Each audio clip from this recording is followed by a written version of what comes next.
우리 주변에는 특별한 삶을 사는 자들이 있습니다. 페니크로스라는 사람은 92회의 생신을 맞이하여 이런 말을 했다고 합니다. 나보다 더 행복한 사람이 있으면 나와보라고 해. 나보다 더 행복한 사람이 있다면 나는 그 사람과 악수를 하고 싶다. 이 사람의 말이 보통 사람에게 특별하게 들리는 이유는 페니크로스는 92세 동안 살면서 소경으로 살았습니다. 한 번도 앞을 보지 못하고 92년 동안에 살았던 그가 이렇게 당당하게 나보다 더 행복한 사람이 있으면 나와보라고 해. 그 사람과 악수를 하고 싶다. 놀라운 삶이 아닙니까? 또한 빅프루치라는 사람은 두 팔과 두 다리가 없었습니다. 그런데 이 친구는 이렇게 고백합니다. 나는 언제나 행복하다. 여러분, 두 팔이 없고 두 다리가 없는데 매일 언제나 행복하다. 도대체 이 사람은 어떤 사람이기에, 어떻게 살았기에 이런 고백을 할 수 있었냐는 것입니다. 우리 주변에 이분들을 비슷한 삶을 살아가는 자들이 많이 있습니다. 그런데 이들은 한결같이 그들의 불행을 호소합니다. 나 너무 힘들어. 나를 좀 생각해 줘. 나를 좀 불쌍히 해달라고 이렇게 애원을 합니다. 그런데 소경으로 살면서 두 팔과 두 다리가 없음에도 불구하고 나는 행복해. 나보다 더 행복한 사람이 있으면 나와보라고 해. 이렇게 고백할 수 있는 이들은 어떤 사람이었습니까? 도대체 어떻게 살았느냐는 것입니다. 그들은 다른 것이 없습니다. 예수님과 함께 살았어요. 예수님과 함께 살아가는 삶은 아무리 힘든 일을 당하고 어려움을 당해도 행복하다고 고백할 수 있습니다. 불편한 것이 있고 가진 것이 없더라도 예수님과 함께하는 삶은 당당한 삶을 살 수 있고 행복한 삶을 살아갈 수 있다라는 말씀인 것입니다. 예수님이 처음 기적을 베푸셨던 곳은 가나의 혼인잔치였습니다. 그런데 잔치집에 문제가 생겼습니다. 그 문제가 뭐냐면 포도주가 떨어졌습니다.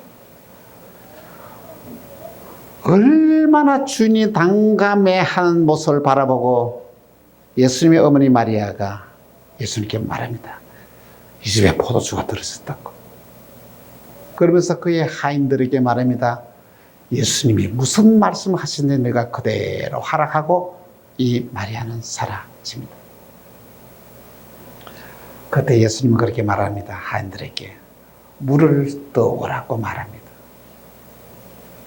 그리고 그 물을 잔치집에 갖다 주우라고 합니다.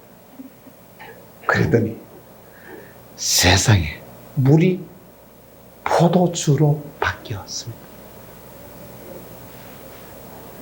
근데 손님들은 말합니다. 이야, 진짜 좋은 포도주를 이렇게 두었다고. 다른 잔치집에는 처음에는 좋은 포도주를 냈다가 나중에는 이렇게 나쁜 포도주를 줬는데 이 집에는 지금까지 좋은 포도주를 두었다고 극찬을 하였던 것입니다. 근데 참 공교롭게도 예수님의 마지막 최후의 만찬에서도 포도주를 부어서 제 아들에게 주시면서 말씀하십니다. 받아 마시라. 이는 너희를 위하는 내 언약의 피다라고 말씀을 하십니다. 신기하게도 예수님은 공생의 첫 번째 시작도 포도주로 시작했어. 공생에 마치는 게 한순간도 포도주로 마칩니다. 그러면 오늘도 저는 포도나무의 비유를 들어서 우리에게 교훈을 주는데, 이 포도나무의 비유를 통하여 우리에게 주신 교훈을 함께 생각하면서 은혜를 나누고자 합니다. 요한복음 15장 5절에 보니 이렇게 말씀하고 있습니다. 시작. 나는 포도나무요 너희는 가지라. 그가 내 안에 내가 그 안에 있으면 사람이 열매를 많이 맺나니 나를 떠나서는 너희가 아무것도 할 수 없습니다. 여러분, 예수님은 자신을 향하여 나는 포도나무다. 그리고 예수님을 믿고 따르는 그 자들을 향하여 너희는 가지다. 그렇게 말씀하십니다. 여러분 생각이 어떻습니까? 예수님이 포도나무고 우리는 가지다. 이 말은 무슨 말이요? 예수님과 오늘 저와 여러분의 몸이 한 몸이 되었다는 것입니다. 놀랍지 않습니까? 응? 예수님은 포도나무고 우리는 가지입니다. 아니, 가지는 포도나무 아닙니까? 어떤 사람들은 그렇게 말합니다. 야, 기분 좋다. 응? 예수님도 포도나무, 내가 가지니까 얼마나 기분이 좋냐. 예수님과 우리는 한 몸이 되었다. 이렇게 말할 수가 있습니다. 이는 어떤 사람일까요? 믿는 자일까요? 그런데 이 말을 믿지 않는 사람들 들으면 이렇게 말합니다. 아니, 내가 포도나무라고? 아니, 내가 가지라고? 내가 왜 포도나무야? 내가 사람이지. 이렇게 하면서 불평을 할 수도 있습니다. 예수님께서 이렇게 말씀하신 데에는 놀라운 진리의 말씀이 그 속에 있습니다. 여러분, 포도나무에서 열매를 맺기 위해서는 뭐가 필요합니까? 이 가지가 있어야 됩니다. 정말 가지는 하자는 존재입니다. 이 가지를 하나 누구든지 툭 부러뜨릴 수도 있습니다. 그런데 예수님 오늘 저와 여러분을 향하여 가지다고 말씀하시면서 또한 이렇게 말씀을 하십니다. 요한복음 15장 4절에 이렇게 말씀하십니다. 내 안에 거하라 나도 너희 안에 거하리라. 가지가 포도나무에 붙어 있지 않으면 스스로 열매를 맺을 수 없음 같이 너희도 내 안에 있지 아니하면은 걸어하리라. 오늘 첫 번째 말씀 뭐냐면은 가지는 포도나무에 붙어 있으면 풍성한 열매를 맺을 수 있다라고 말씀을 하십니다. 정말 가지는 하자는 존재입니다만, 근데 여러분, 이 가지를 통하여 풍성한 열매를 맺는 거예요. 가지가 만일에 그러나 포도나무에서 딱 잘려지는 순간, 그는 아무것도 할 수 없는 존재가 되어버려요. 시들어지고 비틀어지고 말라져 버립니다. 그런데 가지가 포도나무에 붙어 있으면 열매를 풍성하게 주렁주렁 열매를 맺게 된다는 것이죠. 하자는 가지, 꺾으면 꺾이는 가지, 보잘것없는 귀한 이 가지가 열매가 풍성히 맺게 되면 사람들은 여러분 포도나무에 주목하겠습니까? 가지에 주목하겠습니까? 열매가 달리는 가지에 많은 사람들은 주목하게 된다는 것이죠. 형편없는 가지인데도 불구하고 이 말이 대단한 거예요. 수많은 많은 사람들로부터 주목을 받게 된다는 것이죠. 주목을 받을 뿐만 아니라 풍성한 열매를 맺어서 많은 사람들을 기쁘게 하고 유익하게 하는 복된 삶을 살아갈 수 있다는 귀한 진리를 오늘 본문은 우리에게 말씀하고 있습니다. 사랑하는 성도 여러분, 오늘 저와 여러분의 삶이 풍성한 열매를 주렁주렁 맺어야 할 귀한 소명이 저와 여러분에게 있습니다. 여러분 반드시 열매를 맺게 되어 있습니다. 가지가 포도나무에 붙어 있는 순간에 열매가 자동적으로 맺히는 것처럼 오늘 저와 여러분이 주님에게 딱 붙어 있습니다. 응? 자동적으로 우리는 축복받고 자동적으로 풍성한 열매를 맺게 된다는 놀라운 사실을 생각해야 돼요. 나는 가지다. 자부심을 가지고 사시길 바랍니다. 우리는 주님과 한 몸이 되었다. 예수님과 한 몸이 되었다. 이 놀라운 진리를 오늘 저와 여러분에게 말씀을 하고 있는 것입니다. 가지가 주렁주렁 열매가 맺히게 되면 사람들은 이 가지를 집중하게 되고 이 가지는 주렁주렁 맺혀진 열매를 통하여 그 사람들을 기쁘게 하고 유익하게 하고 행복하게 하게 하는 사람을 살게 되는데 그러한 삶에 대한 소명이 오늘 저와 여러분에게 있다는 놀라운 사실을 꼭 붙잡으시기를 부탁을 드립니다. 두 번째로 우리는 어떤 존재인가? 여러분 자신을 어떻게 생각합니까? 나는 정말 소중한 존재이다. 나는 정말 귀한 자이다 생각합니까? 아니면 내 같은 인생이 뭐 별 볼 일 없는 사람이야 그렇게 생각합니까? 아닙니다. 너무 소중한 존재입니다. 오늘 저와 여러분이 오늘 본문에 너희는 가지라고 말씀하지 않습니까? 이것은 우리에게 놀라운 진리를 우리에게 가르쳐주고 있는데 주님은 오늘 저와 여러분을 통해서 당신의 선하심을 드러내기를 원하고 계시다는 것입니다. 여러분, 포도나무가 가지를 통하여 열매를 맺는 것처럼 포도나무 대신 주님은 오늘 저와 여러분이 없으면 아무 일도 할 수가 없다는 것이죠. 열매를 맺을 수가 없잖아요. 저와 여러분이 없으면 예수님은 아무것도 할 수 없기 때문에 오늘 저와 여러분은 하나님과 함께 일하는 자입니다. 그래서 사도 바울은 이 놀라운 사실을 깨닫고 말합니다. 우리는 하나님과 함께 일하는 자로서 너희를 권하노니 할렐루야. 우리는 하나님과 일하는 동업자입니다. 함께 일하는 자입니다. 놀라운 진리를 우리에게 가르쳐주고 있습니다. 여러분,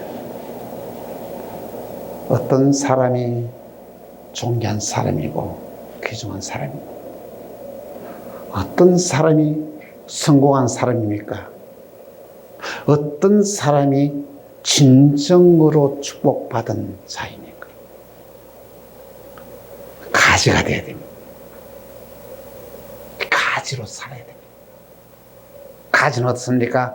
풍성한 열매를 맺어서 사람들을 기쁘게 하고 유익을 주고 그들을 살리고 행복하게 하는 삶을 살아야 합니다. 다시 말하면 행복한 사람은 어떤 사람이 행복한지 아십니까? 다른 사람을 행복하게 하는 그 사람이 행복한 자예요. 오늘 저와 여러분의 신앙의 삶 가운데서 여러분이 행복하려고 그러면 다른 사람을 행복하게 해야 여러분이 행복한 사람이 될 수가 있다는 것이죠. 솔직히 여러분 어떻습니까? 다른 사람을 행복하게 합니까? 다른 사람을 즐겁게 합니까? 다른 사람을 유익하게 합니까? 그러면 여러분은 성공한 인생을 살고 행복한 삶을 살고, 그 증거가 뭐냐면은 다른 사람이 잘 될 때에 여러분의 마음이 심통이 납니까? 기쁨이 찾아옵니까? 대다수의 사람들은 싫어요. 다른 사람이 잘 되는 게 싫어요. 심통이 나요. 왜 그러냐면 이 타락한 본성의 탐욕이 사람들의 마음속에 자리 잡고 있기 때문에 다른 사람이 잘 되는 것은 눈을 뜨고 볼 수가 없는 거예요. 그런데 믿음의 사람이 되면 바뀝니다. 다른 사람이 잘 되는 것이 내가 진심으로 축하하며 박수를 칠 수 있습니다.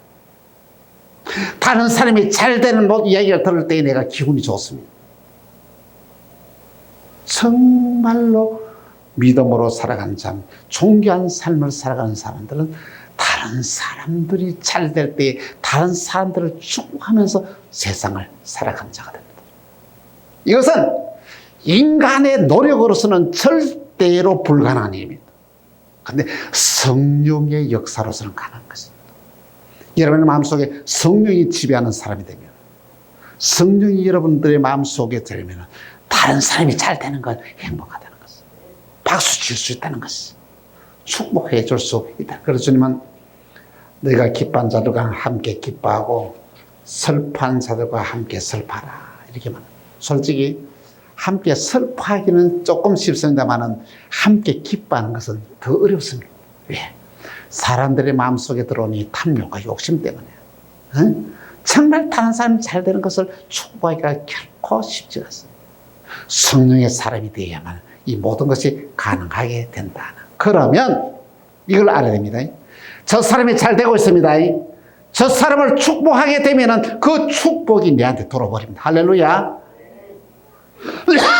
그런데 저 사람이 잘 되는 것을 내가 저주하고 내가 기분이 나쁘면 그 축복이 내한테 들어오잖아요. 그런데 저 사람이 잘 되고 저 가정이 잘 되고 행복할 때 내가 저 가정 진심으로 축복하게 되면 그 축복이 내한테 다 오게 된다는 거죠. 할렐루야. 여러분의 믿음이 성숙한 사람이 되어서 정말로 다른 사람을 함께 축복해주는 존귀한 자가 다 되기를 간곡히 부탁을 드립니다. 세 번째로 풍성한 열매를 맺는 방법입니다. 포도나무가 열매를 맺기 위해서는 어떻게 합니까? 가지를 통하여 열매를 맺는데요. 이 가지는 어떻게 되냐면은 이 포도나무에 붙어 있어야 한다는 거죠. 오늘 저와 여러분의 신앙의 산 가운데서 정말로 풍성한 이 열매를 맺기 위해서는 주님과 붙어 있어야 됩니다. 할렐루야. 주님과의 신령한 영적인 교제가 이루어져야 된다. 주님과의 사귐이 깊어져야 된다는 것입니다. 주님과의 함께 이 대화가 이루어져도 함께 사귐이 있어야 된다는 말씀이 것입니다. 그러면 어떻게 살아가는 것이 주님과 교제를 나누는 삶일까요? 주님과 함께하는 삶일까요? 교회입니다. 교회는 주님의 몸입니다. 교회에 붙어 있어야 됩니다. 교회의 일을 내일처럼 생각해야 됩니다. 교회를 위해 희생하는 삶을 살아가야 됩니다. 이것이 바로 주님과 붙어 있는 삶입니다. 또한 주님과의 붙어 있는 삶이 어떤 삶이냐 하면요, 여러분의 마음속에 하나님의 말씀이 우리 속에 들어와서 나를 다스리고 지배해야 한다는 것입니다. 요한복음 15장 7절에 이렇게 말씀하고 있습니다. 같이 시작. 너희가 내 안에 거하고 내 말이 너희 안에 거하면 무엇이든지 원하는 대로 구하라. 그리하면 이르리. 할렐루야. 오늘 저와 여러분의 마음속에 예수님의 말씀이 내 마음을 다스리고 지배하게 하는 삶을 삽니다. 어떤 일이 생긴다고요? 내 말이 너희 안에 거하면 어떻게 된다고요? 너희가 원하는 대로 구하라. 그러면 할렐루야. 여러분이 기도하는 것마다 다 응답받는다. 이런 축복이 되십니다. 이런 은혜가 됐습니다. 우리가 구원하는 것을 다 얻을 수 있는 놀라운 이 믿음의 기적이 일어나게 된다라는 말씀인 것입니다. 여러분, 주님께 가까이 나가십시다. 주님께 붙어 있으십시다. 주님과 신령한 교제를 나누면서 살아가는 오늘 저와 여러분이 다 되시기를 주 예수 이름으로 축원합니다. 사랑하는 성도 여러분, 페리크라스와 릭부르치는 상한 가지였습니다. 병든 가지였습니다. 쓸모없는 가지였습니다.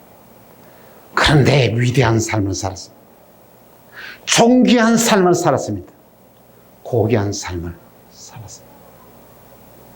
이 두 분보다 여러분 조건이 나쁜 사람이 있습니까? 아무도 없지 않습니다. 환경 때문에, 조건 때문에 여러분의 인생의 운명이 바뀌질 않습니다. 저는 이번 휴가를 참 의미 있게 참 보냈습니다.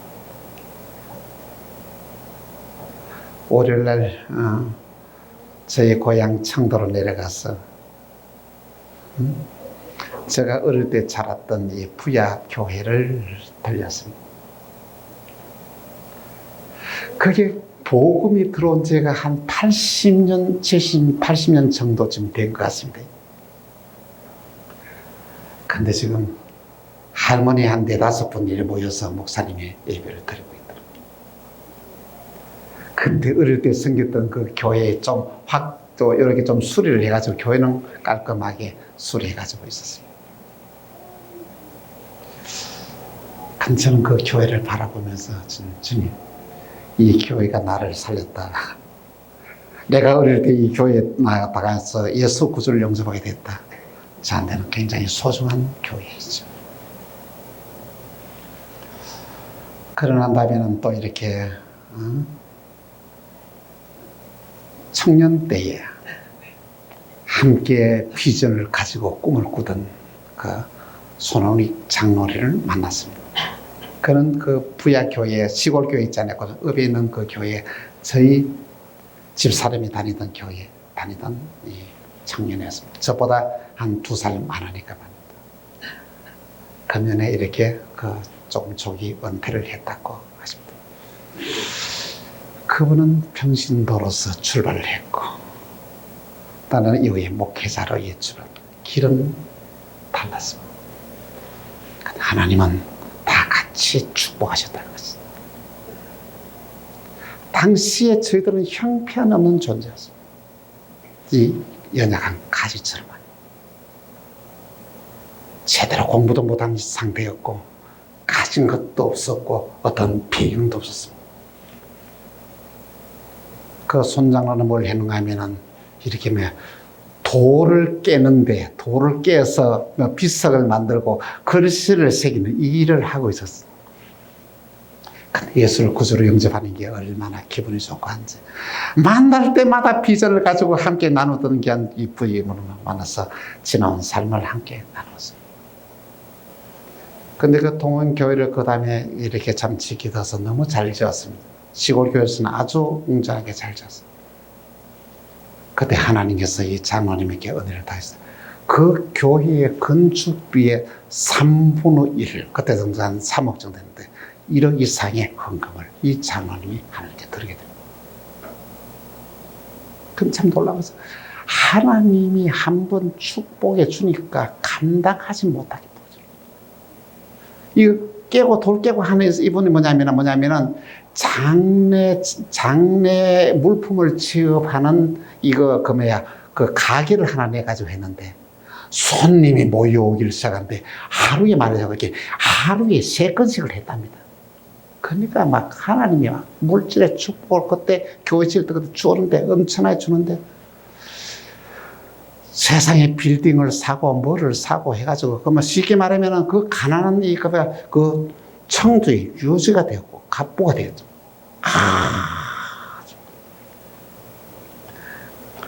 그 요즘 어떻게 지났나 그러기는 요즘은 어떻습니까?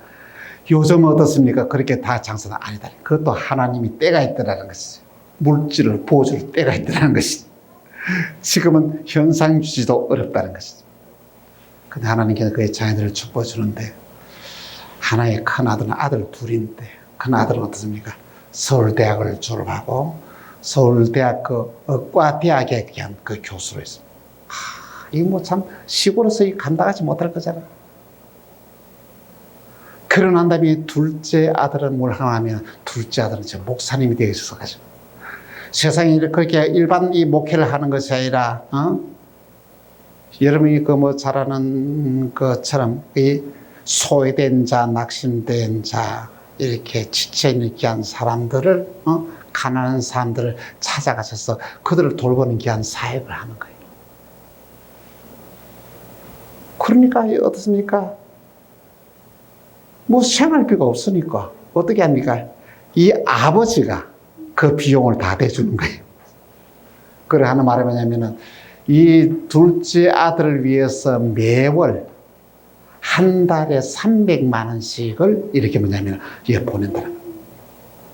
그 활동비는 뭡니까? 요즘 뭐 팁을 타고 이렇게 해서 이렇게 후원을 되는데 그게 생활비가 없는 거예요. 한 달에 300만 원씩을 그쪽으로 이렇게 후원을 해서 한다는 거죠. 어떻게 했냐면 그때 당시에 돈 뿌려가지고 빌딩을 사는 그 세를 받아가지고 다 그쪽으로 보낸다는 그런 얘기를 들었어요. 그리고 부산에서 1박을 하고 그리고 울산에서 또 가서 이제 1박을 하고 참 좋은 분들 만나서 얼마나 많은 감정을 이렇게 나누는 의미 있는 복된 시간이었다라는 말씀인 것입니다. 사랑하는 성도 여러분, 오늘 저와 여러분 앞으로 어떻게 살라고 생각합니까? 한 번밖에 없는 인생입니다. 한 번밖에 없는 인생을 값지게 살아야 되지 않겠습니까? 풍성한 열매를 맺고 살아야 되지 않겠습니까? 이 값진 인생을 살고 풍성한 열매를 살기 위해서는 어떻습니까? 주님과 붙어 있어야 됩니다. 주님 떠나면 아무것도 할 수 없습니다. 주님께 붙어 있으면 저와 여러분들은 초자연적인 이 인생의 삶을 살아갈 수가 있습니다. 우리가 예수님부터 회복되고 치유되고 공급받으려고 그러면 주님께 붙어 있으면 됩니다. 여러분 그렇지 않습니까?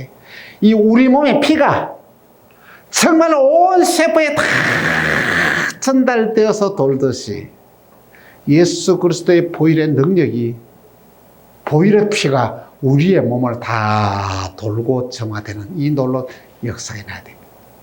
그리고 여러분이 주님과의 진정한 신령한 교제를 이루는 귀한 삶을 살아갈 때 여러분과 저는 행복한 삶을 살아갈 수 있습니다. 할렐루야. 유익한 삶을 살아갈 수 있습니다. 축복된 삶을 살아갈 수 있습니다. 가치 있는 인생의 삶을 살아갈 수 있다라는 말씀인 것입니다. 그런 삶을 살기 위해서는 우리 어떤 삶을 살아야 되냐? 섬기는 삶을 살아야 됩니다. 놀라운 사실은 위대한 삶을 사는 사람들의 공통점이 있습니다. 주님을 만난다는 것입니다. 어떤 형태든지 주님을 만난다는 것입니다. 또 공통점이 있다면 그들은 섬기는 삶을 살았다는 것은 섬기는 삶을 하면 자기 자신을 위해서 살지 않고 남을 위해서 살았다는 것입니다. 자기 자신을 위해서 살아가는 삶은 별 볼일은 삶. 남을 위해서 살아가는 삶이 고귀한 삶이요 가치 있는 인생의 삶이다 라는 말씀인 것입니다. 섬기는 삶은 살아가는 자에게 어떻습니까? 감사를 하는 삶입니다. 매사에 모든 걸 감사합니다, 고맙습니다 이 입에 붙어 있어요. 여러분의 입술에도 감사합니다, 고맙습니다 이 고백이 늘 붙어 있어야만 합니다. 그리고는 헌신의 삶을 살. 헌신의 삶이라는 것은 자기 자신의 유익을 위한 삶이 아니라 주님을 위해서 헌신하는 삶을 살고 다른 사람을 위해서 살아가는 삶이 진정으로 헌신하는 삶이다 라는 말씀인 것입니다. 그렇게 살아가는 사람이 열매를 맺는 삶입니다. 여러분, 하나님은 저와 여러분이 이 세상에 살아가면서 풍성한 열매를 맺기를 원하십니다. 하나님이 주시는 게 아니고 우리가 축복을 많이 받았다는 것은 뭐냐면 내가 남에게 많이 빚이 지고 있다는 것을 알아야 돼요. 재물 있습니까? 재물로서 섬기는 삶을 사십시오. 잠언서의 기자의 말씀처럼 재물에는 뭐가 돼요? 날개가 달려있대요. 날개가 재물이에요. 이 뭐냐면은 재물에 날개가 달려있어서 여러분이 재물이 없더라도 여러분의 말씀대로 바로 살림이 되면 날개 달린 재물이 여러분에게 모여옵니다. 반대로 여러분이 바르게 살지 못하면 재물을 값지게 쓰지 못하면 날개 달린 이 재물이 날아가 버려요. 이처럼 믿음으로 살아가는 삶은 내게 주신 축복을 나누며 살아가는 삶이 가장 귀하고 복된 삶입니다. 우리 모두 여러분 더 많은 풍성한 열매를 맺는 축복된 삶을 사시길 바랍니다. 주님이 기뻐하는 헌신된 삶, 정말 많은 사람이 유익을 주는 삶, 정말로 이 세상에 살아가면서 수많은 많은 생명을 살리는 고귀한 삶을 살아가는 오늘 저와 여러분이 다 되시기를 주 예수의 이름으로 축원합니다. 기도합시다. 주님, 나는 포도나무에 너희는 가지다 말씀하신 주님, 가지된 우리와 풍성한 열매를 맺는 것이 가지된 본분인 줄 압니다. 주님께 붙어있게 하시고 주님으로부터 진액을 공급받아 초자연적인 축복의 삶을 살아가는 만나게 모든 성도들이 되게 하여 주옵소서. 사랑합니다. 축복합니다. 주 예수 그리스도 이름으로 기도합니다. 아멘.